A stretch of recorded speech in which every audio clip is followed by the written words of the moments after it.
Saludos, nosotros somos el grupo 4 y estaremos hablando o abordando el tema anatomía y fisiología renal.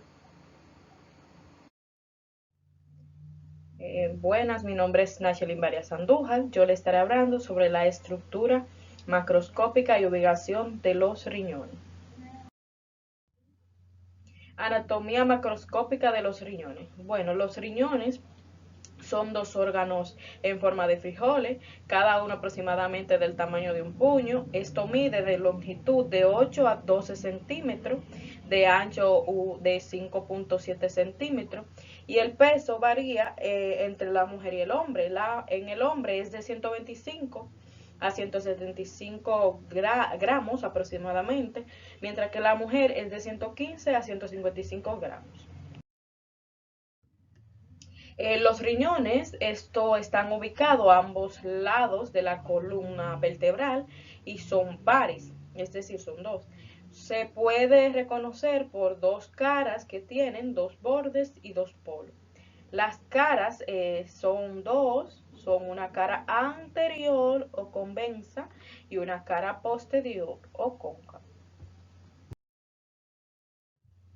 El ilion renal es una hendidura vertical formada por los vasos nervios renales y la pelvis renal.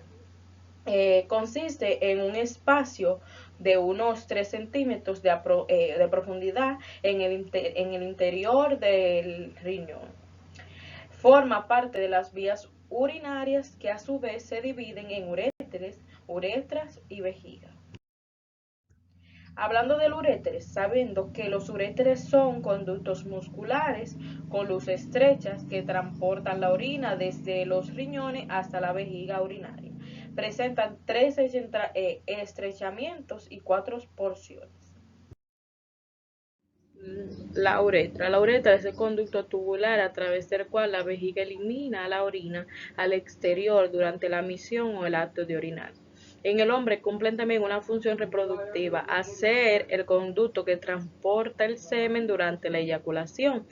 Aquí podemos observar la uretra masculina y aquí tenemos la uretra femenina. La vejiga urinaria es un órgano hueco, músculo membranoso que forma parte del tracto urinario y que recibe la orina de los uretres, la almacena, la expulsa a través de la uretra al exterior del cuerpo durante la misión o la acción de orinar. El suministro sanguíneo renal. La circulación renal arterial está dada por la arteria renal, que es rama de la arteria aorta abdominal. En el 70% de los seres humanos, la circulación de cada riñón es provista por una arteria renal única. En cambio, el otro 30% restante posee una arteria renal accesoria. Macroscópicamente se podría decir que se distinguen el riñón se forma de dos formas, que tiene una corteza renal y una médula renal. La corteza renal es la porción externa del riñón. Como se observa aquí en esta imagen, esta es la corteza, que se extiende desde la cápsula, que es esta, la que rodea el riñón, hasta la base de las pirámides renales, que son estas. La médula renal en esta es una porción interna que va de donde concluye la corteza hasta la pelvis renal. Aquí tiene poco flujo sanguíneo, a diferencia de la corteza renal, que hay abundantes capilares o flujo sanguíneo. Esta es la corteza renal y esta es la médula renal. Estas son las pirámides estas son las arterias y venas renales. Y este es el uréter.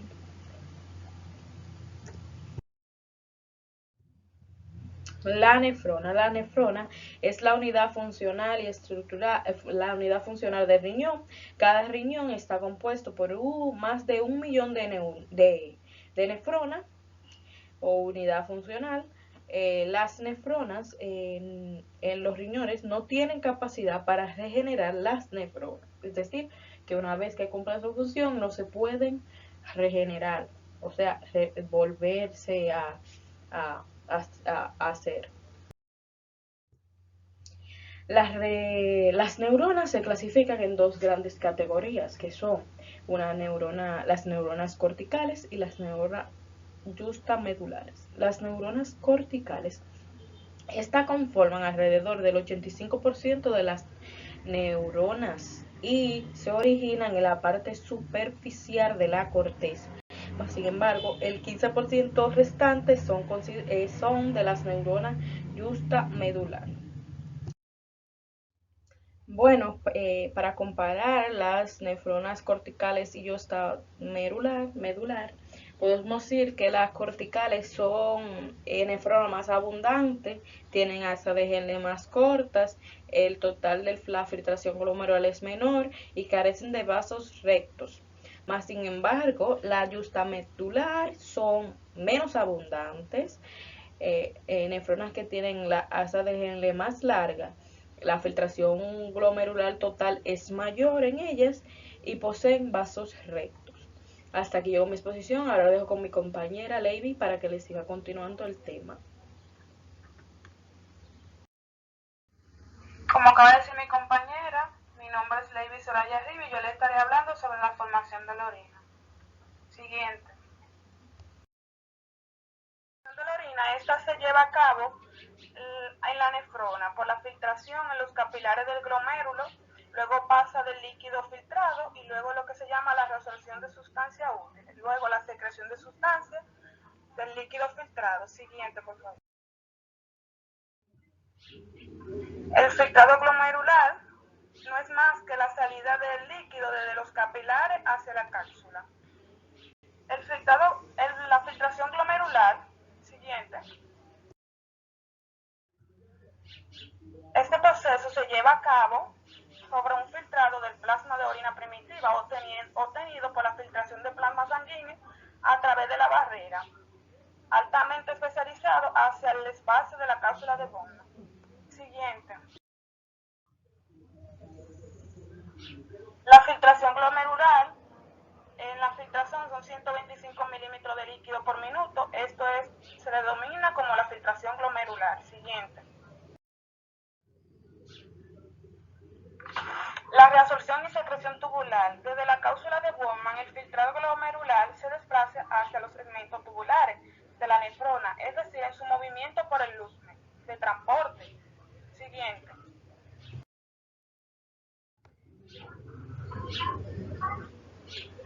Aparte, también se filtran sustancias de diferentes tipos, como son la urea, la creatinina y sustancias extrañas como fármacos, estos se reabsorben. Entonces, también sustancias nutritivas como los aminoácidos, glucosa. Siguiente. Los túbulos proximales constituyen alrededor del 65% de todos los procesos de reabsorción y secreción. Es aquí donde se efectúan los procesos de secreción.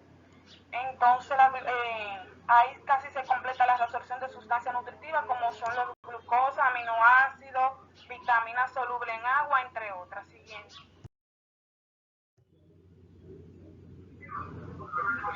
La regulación de la concentración de la orina, esta va a contar de 3 factores, como son la osmolaridad de los líquidos intersticiales, la parte del riñón, la hormona antidiurética y la acción de las hormonas sobre las células de los líquidos. Siguiente.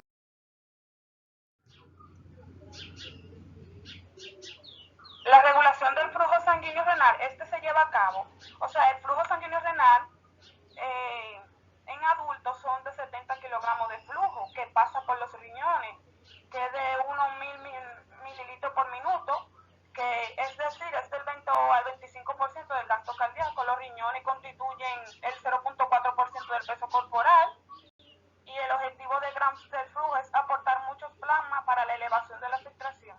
Siguiente. Mecanismo de control y neural humoral.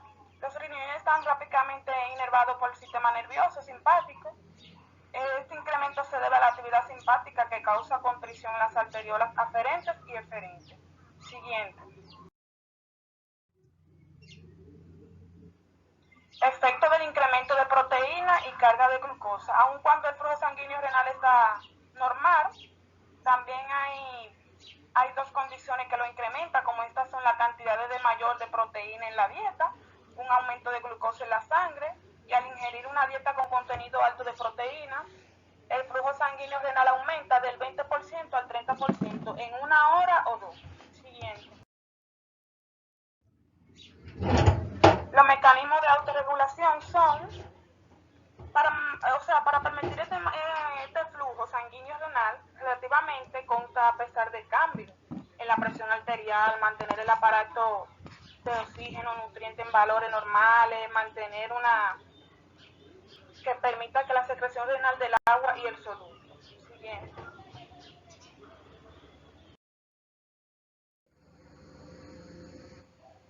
Buenas, mi nombre es Patricia Jiménez Isaac y vengo a hablarles acerca de las funciones de eliminación de los riñones. Estos se van a enfocar en la eliminación de agua, productos de desecho, excesos de electrolitos y sustancias indeseables que se encuentran en la sangre. El riñón, además, regula la composición y el pH de los líquidos corporales mediante la reabsorción y eliminación o conservación de iones de sodio, potasio, hidrógeno, cloruro y bicarbonato. Este también regula la osmolalidad del líquido extracelular mediante la acción de la ADH. También tiene un papel central en la regulación de la presión arterial a través del mecanismo renina-angiotensina-aldosterona, así como en la regulación de la eliminación de sal y agua.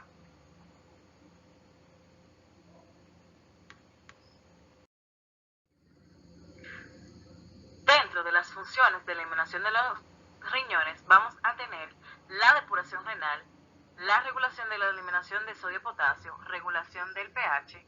Vamos también a tener la eliminación de iones orgánicos dependientes del pH. Se hará también a través de la eliminación del ácido úrico, eliminación de la urea y por último la eliminación de fármacos.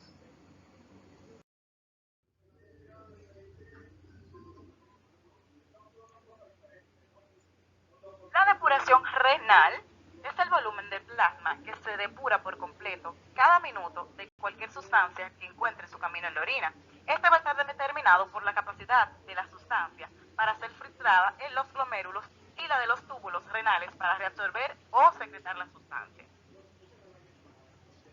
La regulación de la osmolaridad aquí está presente, al igual que también. Cada sustancia tiene su tasa de depuración específica, cuyas unidades son siempre el volumen de plasma por unidad de tiempo.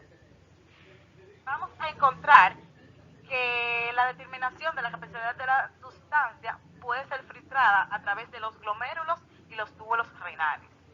Siguiente, por favor. Esta fórmula que ven acá es la fórmula exacta para calcular la depuración renal, la cual, como ven aquí, la cantidad excretada por minuto sería por miligramos dividido entre minutos, que es igual a B, que es la tasa de formación de la orina, U, que es la concentración de la sustancia a excretar en orina, y P, que es la concentración de la sustancia a excretar en el plasma. Siguiente.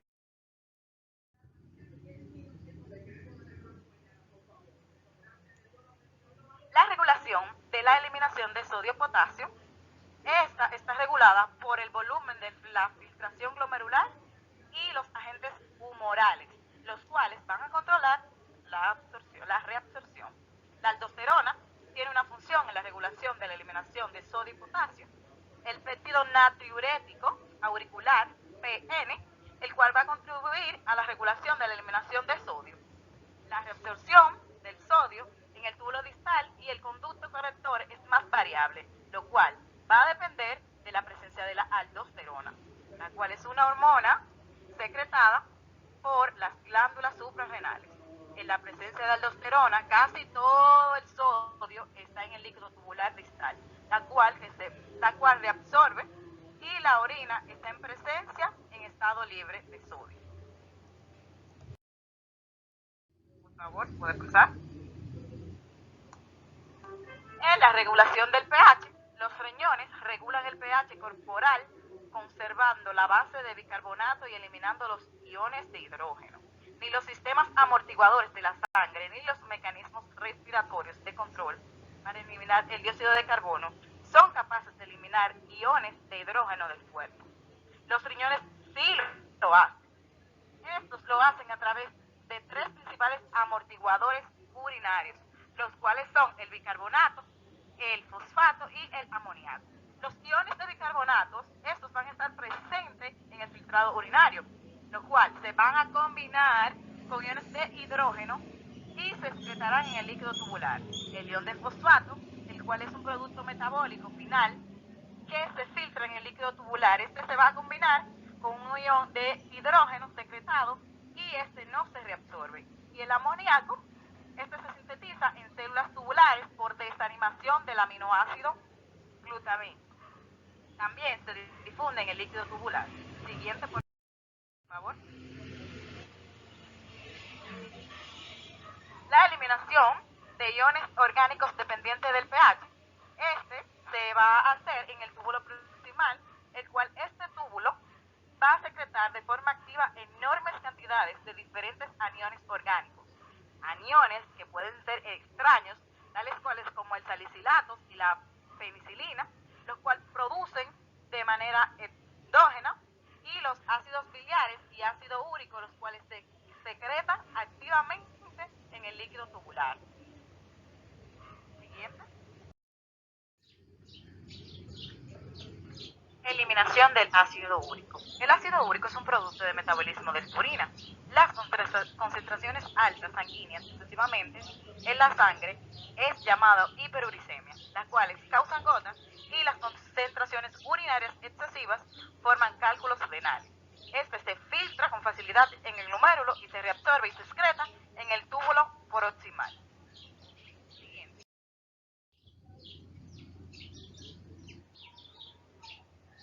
La eliminación de la urea.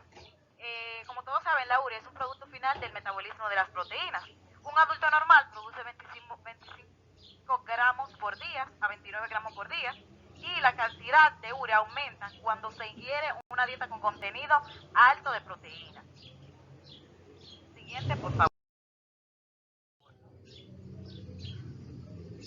Esta se reabsorbe en pequeñas cantidades en la sangre cuando el volumen de la filtración glomerular es alta, y cuando es baja, las cantidades grandes de urea regresan a la sangre. Siguiente, por favor. Y en la eliminación de los fármacos, muchas sustancias se eliminan por la orina. Estas sustancias se filtran de modo selectivo en el glomérulo y se reabsorben o excretan en el líquido tubular. Solo sustancias que no están unidas a proteínas plasmáticas se filtran en el glomérulo y por lo tanto son susceptibles de eliminarse por los riñones. Muchos fármacos son ácidos débiles o bases débiles y se representan en el líquido tubular renal, en parte como iones solubles en agua y en parte como moléculas no ionizadas, solubles en líquidos. Hasta aquí mi exposición, ahora continuará. Buenas tardes, mi nombre es Bielka Bonilla y yo les voy a estar hablando de las funciones renales endócrinas y de la acción de los diuréticos. Las funciones renales endócrinas, además de su participación en la regulación de líquidos y electrolitos corporales, los riñones funcionan como un órgano endocrino porque producen mediadores químicos que se transportan en la sangre y a lugares lejanos donde ejercen acciones. Los riñones intervienen en el control de la presión de las siguientes maneras: por la vía del mecanismo retina-angiotensina-aldosterona, vía de la regulación de la producción de los eritrocitos mediante la síntesis de eritropoyetina, y por la vía del metabolismo de calcio por medio de la activación de la vitamina D.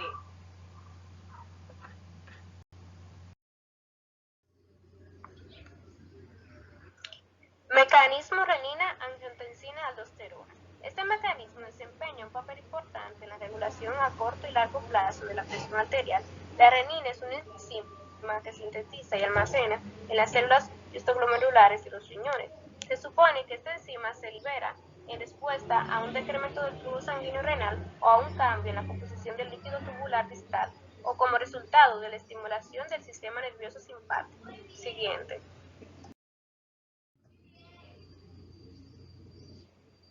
La eritropoyetina es una hormona polipéptica que regula la diferenciación de eritrocitos en la médula ósea. Del 89 al 95% de eritropoyetina se toma la forma de los riñones. La síntesis de la eritropoyetina se estimula por hipótesis tisular, la cual puede deberse a anemia, a vivir en lugares de gran altitud o deterioro de la oxigenación tisular por cardiopatía o enfermedad pulmonar. A menudo las personas con nefropatía terminal padecen de anemia porque los riñones no pueden producir eritropoyetina. Esta anemia suele tratarse administrando una eritropoyetina recurrentemente. Siguiente.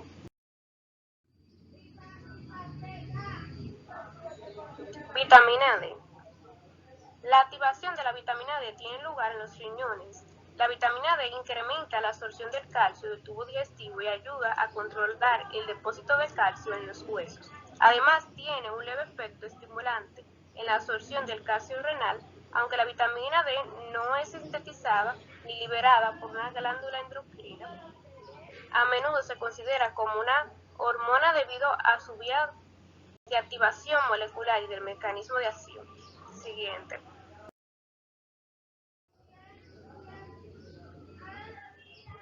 Acción de los diuréticos. Los diuréticos son fármacos que aumentan el volumen urinario. Muchos diuréticos, como los de ácido, diuréticos diacídicos y diuréticos ahorradores de potasio, actúan bloqueando la reabsorción del sodio en los túbulos renales. Otros ejercen efectos osmóticos que impiden la reabsorción de agua en las partes permeables al agua de la nefrona. Siguiente. Diuréticos que bloquean la reabsorción de sodio. La mayor parte de los diuréticos que comparten el mismo mecanismo de acción del bloqueo de la reabsorción de sodio y cloruro, al inhibir la reabsorción de esos solutos, los diuréticos generan un gradiente de presión osmótico dentro de la nefrona, el cual impide la reabsorción pasiva de agua. Por consiguiente, la acción de los diuréticos es retener agua y sodio en la nefrona, la que promueve la excreción de ambos. El incremento de orina de un diurético causa que este se relacione con la cantidad de reabsorción de sodio y cloruro definido. Por eso que la cantidad de sodio se vuelve más progresivamente menor conforme al filtrado urinario, fluyendo de una manera al paso del túbulo proximal a los conductos colectores. Siguiente.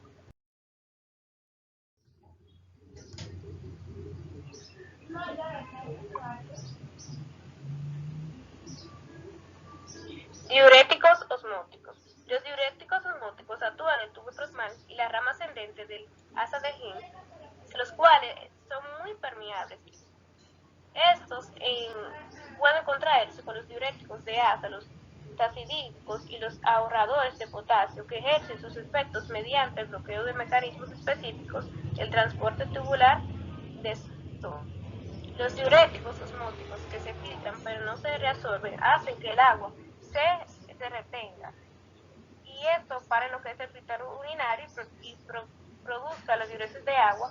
Una de las tales sustancias es el mannitol, que se utiliza sobre todo para reducir la presión intracraneal aumentada, pero a veces se utiliza para promover la eliminación expedita de toxinas. Como no se absorbe, el mannitol tiene una administración por vía parenteral para que actúe como diurético. Se administra de forma oral a causa de la diarrea osmótica.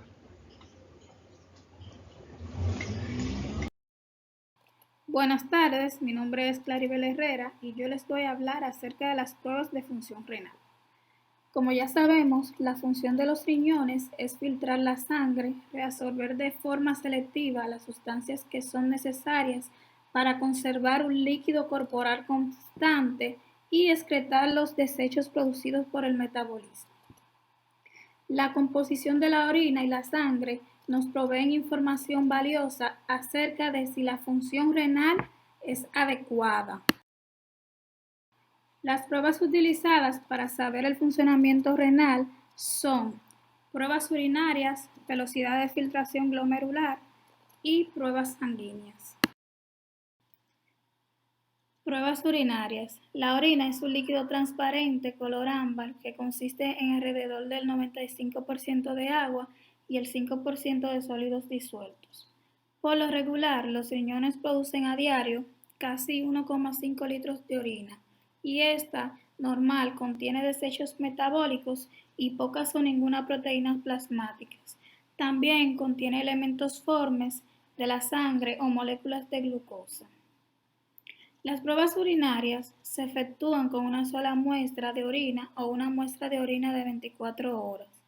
Las muestras de la primera orina de la mañana son útiles para determinar en términos cualitativos proteínas y la densidad relativa. Una muestra fresca sería lo más confiable, porque las muestras de orina que se utilizan con más tiempo pueden contener elementos formes de la sangre, como cilindros desintegrados y bacterias que se multiplican con rapidez. La albúmina. La albúmina es la más pequeña de las proteínas plasmáticas y esta se filtra con más facilidad que las globulinas y otras proteínas plasmáticas. Por tanto, tiende a haber microalbuminuria mucho antes que la proteinuria sea evidente. Hay una tira reactiva comercial para detectar microalbuminuria. Sin embargo, el método con la tira reactiva para microalbuminuria solo indica un aumento de la albúmina urinaria, que está por debajo de los valores detectables de la prueba de proteinuria. No especifica la cantidad de albúmina que se encuentra en la orina. Por tanto, la recolección de orina de 24 horas es el método estándar para detectar microalbuminuria. Una excreción de albúmina mayor de 30 miligramos por día es anómala. Densidad relativa de la orina. La densidad relativa varía con la concentración de solutos. Este valor constituye un índice valioso del estado de la hidratación y de la capacidad funcional de los riñones. Los riñones saludables producen orina concentrada con una densidad relativa de 1030 a 1040. Durante periodos de marcada hidratación, la densidad relativa se aproxima a 1.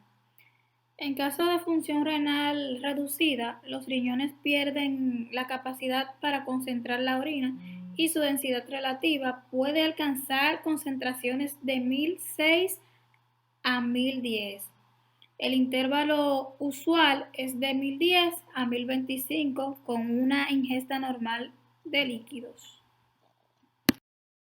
Ahora les voy a hablar sobre la osmolaridad urinaria. La osmolaridad urinaria va a depender de la cantidad de partículas de solutos en una unidad de solución. Esta es una medición más exacta de la concentración de orina que la densidad relativa. Se obtiene más información acerca de la función renal si se realizan pruebas de osmolaridad de suero y orina al mismo tiempo. La relación normal entre la osmolaridad urinaria y sérica es de 3 a 1.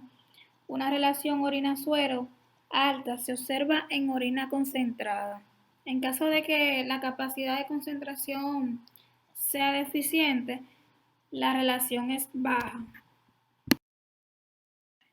Aquí tenemos una tabla de valores normales de los uroanálisis sistemáticos. Como podemos ver en los valores generales, la orina debe de ser color amarillo, ámbar, de aspecto transparente a ligeramente turbio. Las químicas, tenemos que la glucosa está negativa y la acetona negativa. En el examen microscópico vamos a tener que los leucocitos deben de estar negativos y también los eritrocitos, entre otros. Velocidad de filtración glomerular. Esta constituye un medidor de la función renal. Ella en la clínica se mide tomando muestras de sangre y de orina cada cierto tiempo. La creatinina es un producto del metabolismo de la creatina en los músculos y ésta se filtra en los riñones, pero no se reabsorbe en el túbulo renal. La concentración de creatinina en sangre y orina se utiliza para medir la velocidad del filtrado glomerular. La tasa de depuración o eliminación de la creatinina es la cantidad que los riñones eliminan completamente en un minuto.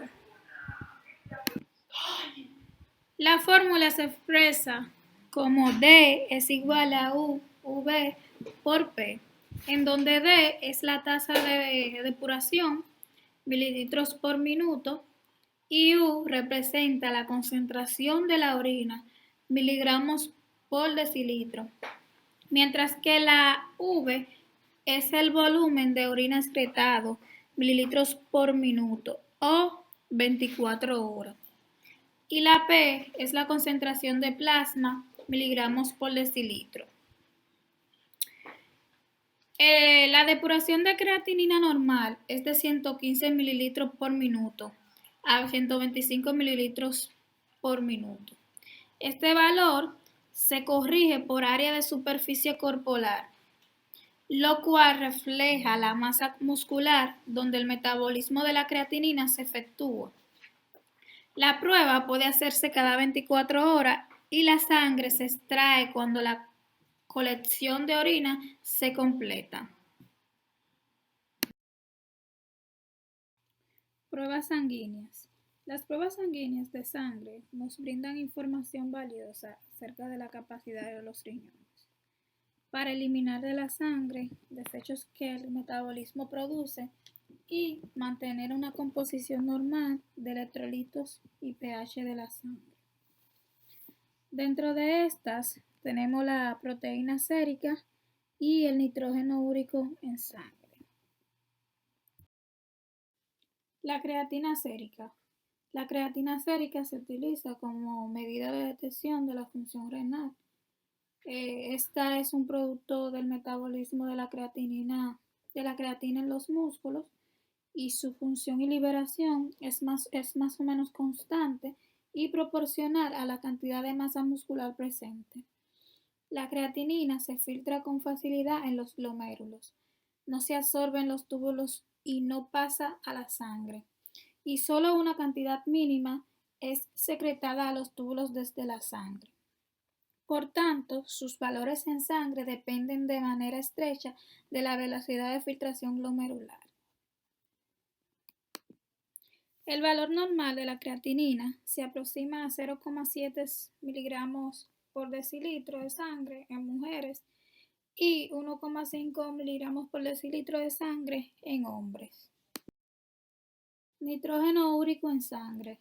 La urea se forma en el hígado como subproducto del metabolismo de las proteínas y se elimina por completo a través de los riñones. Por tanto, el nitrógeno ureico en sangre se relaciona con la velocidad del filtrado glomerular. Pero a diferencia de la creatinina, también está influido por ingesta de proteínas, hemorragia gastrointestinal y el estado de hidratación. En el caso de hemorragia gastrointestinal, la flora intestinal desdobla la sangre y los desechos nitrogenados se absorben en la vena porta y transporta al hígado, donde luego se transforma en la urea. Durante la deshidratación, la concentración alta de hidrógeno ureico es el resultado de un incremento de la concentración.